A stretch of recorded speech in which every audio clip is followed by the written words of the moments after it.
Hello, I'm Andrew, nascent writer from Brisbane, Australia. Welcome to the channel where no expense is spent and we'll just talk about books, writing, whatever.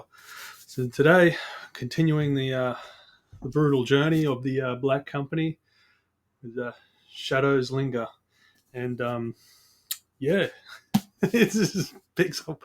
Basically, it picks up where the Black Company leaves off.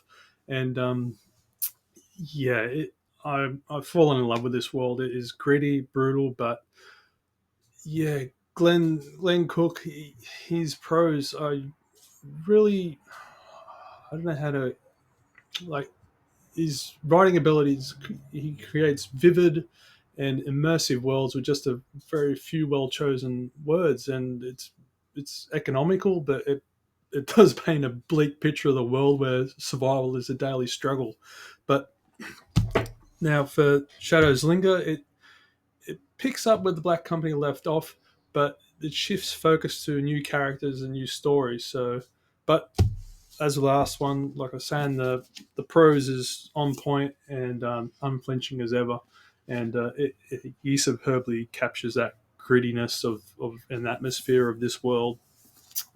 But yeah, like I said, we focus on a new character, Marion Shed, and I'm not going to go too deep into spoilers, but yeah, so Shed, he's basically the hapless owner of a tavern called the Iron Lily, and he is a deeply flawed character, and just the burdens that this man is under, just you can relate. Any normal person can relate to this man. Just the weight of debt, the weight of his internal fears, his struggles with himself, and he, he's beautifully captured, I thought, and yeah, you can see his descent into moral ambiguity, and he's a tragic and compelling character, which I found very fascinating. And as a new writer, I took a lot of notes on this one, how this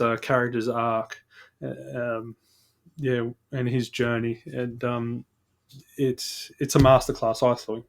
But think one language. I speak one language. I can barely do that, so please forgive me.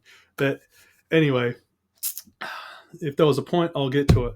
But not only with Marion Shed, despite all his failings, and there's something about him that just draws you in, and yeah, Cook just captures his downward spiral, and I just felt every ounce of his despair and that sense of hopelessness.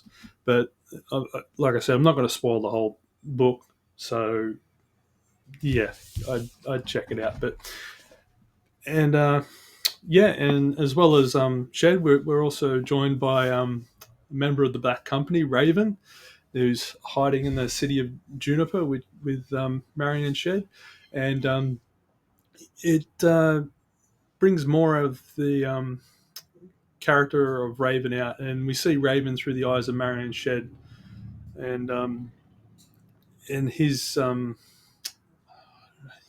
he is a complex character, and you can see he's driven by his sense of duty and desire to protect Darling, who's if you know who she is, you know who she is. So I won't go into too much detail in case you haven't read the Black Company.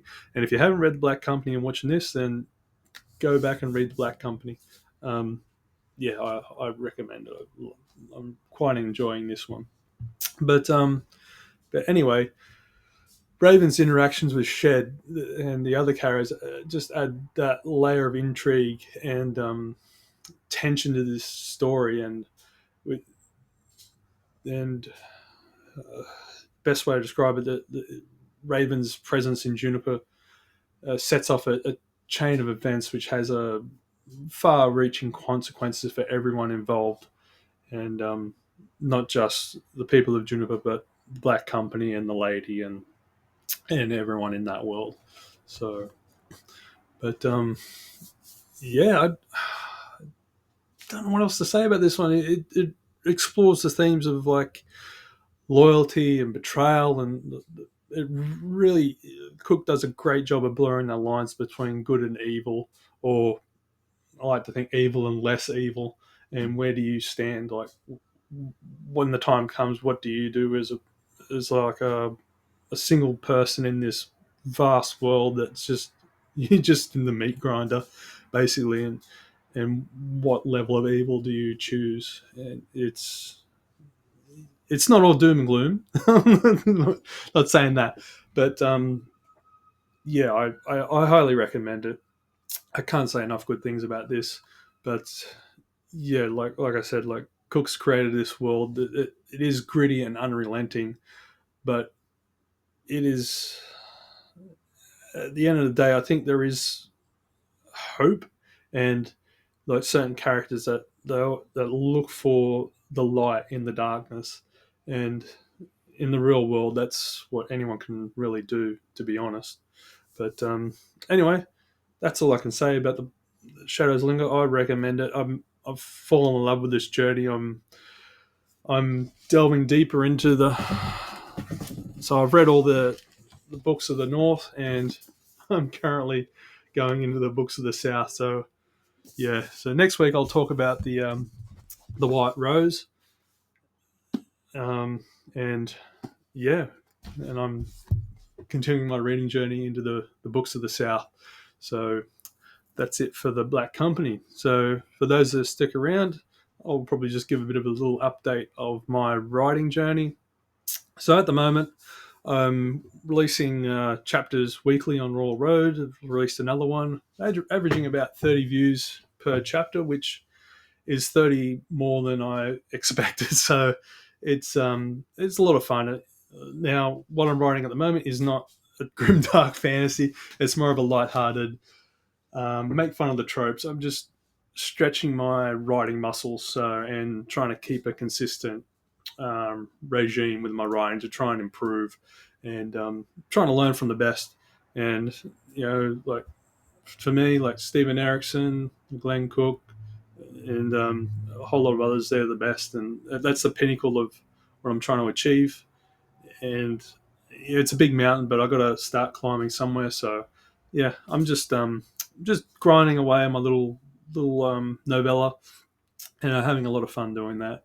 And at the moment, if anyone's seen my earlier videos from last year, there is an event called GenreCon in Brisbane. It's the largest genre convention in the Southern Hemisphere.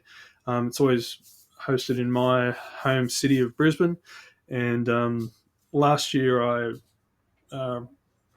what's the word? Might cut this out, but I was fortunate enough to goddamn present my story, or pitch it. That's the word, pitch. Great writing, Andrew. Yeah, great thinking. I was able to pitch my story. I got mine selected to be able to pitch, so that was a great experience. Currently, now I still have that manuscript that I'm working on. It didn't I didn't get picked up. I got a positive no, if there's such a thing. Great story potential. I just have to work on it. But at the moment, um, I did have a outline. I've started an outline for another high fantasy, but it's definitely not going to be ready in time for um, GenreCon in February next year. And but I do have an idea that I've outlined already for a graphic novel. So, and that's one of the things that you can pitch, like novellas, short story, not short stories, novellas, manuscripts, and I do believe scripts and scripts for graphic novels. So I do have an story idea that I've outlined that is out there and bizarre, but I think it'll be easy to easier to achieve a workable script by February for that. So yeah, we'll see how we go. But anyway, if anyone's interested in reading my Royal Roller story, I'll put a link in the description. And yeah, until next time, keep writing. Where's the goddamn off?